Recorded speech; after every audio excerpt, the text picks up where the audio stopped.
જેટલી વાર હું શોપિંગ મોલમાં જાઉં એટલી વાર મને રિયલાઇઝ થાય કે મારે કેટલી બધી વસ્તુઓની જરૂર જ નથી.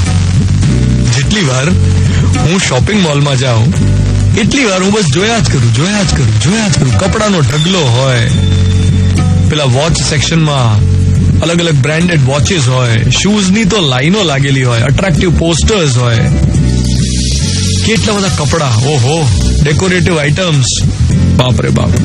ફૂડ સેક્શનમાં તમે જાઓ તો ખાવા પીવાની તો કેટલી બધી આઇટમ્સ હોય, અને આ બધું જોઈને હું તો ધરાઈ જ જાઉં. મને એમ થાય કે કેટલું બધું છે જેની મારે જરૂર જ નથી. મોલમાં જવાનો આ બહુ મોટો ફાયદો છે. આપણને આપણી કિંમત સમજાઈ જાય, આપણી જરૂરતો વિશે આપણને ભાન થાય, આપણી ડિઝાયર્સનું રિયલાઇઝેશન થાય, અને ખ્યાલ આવે કે આપણે કેટલા લાલચુ છીએ, કેટલા ઇઝીલી કોઈ વસ્તુના મોહમાં અટ્રેક્ટ થઈ જઈએ છે. જો મોલમાં તમે નક્કી કરીને ગયા હો કે આ 5 વસ્તુ લેવી છે અને એ 5 જ લઈને બહાર આવો ને તો શાબાશી છે તમને. અને જો ખરેખર 5 વસ્તુ લેવાનું નક્કી કરીને ગયા હો અને પેલી 5ની જગ્યાએ બીજી 5 ખરીદીને નીકળો અને પેલી 5 તો રહી જ ગઈ હોય તો દોસ્ત તમે સુખ કોઈ ખોટી જગ્યાએ શોધી રહ્યા છો.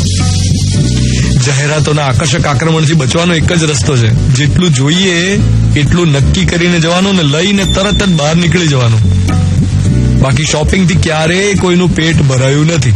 હા, પગ જરૂર દુખ્યા છે ને જીવ જરૂર બળ્યો છે કે યાર આ બહુ ગમે છે પણ બજેટની બહાર છે.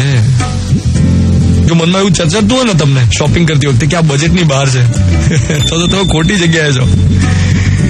સેલ વાંચીને તમારા પગમાં સ્ફૂર્તિ આવી જતી હોય તો શોપિંગ થેરપી ઓછું અને એડિક્શન વધારે છે એમ સમજજો.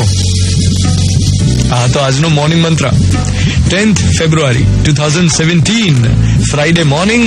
હું છું ધ્વનિત તમારી સાથે. Good morning my dear.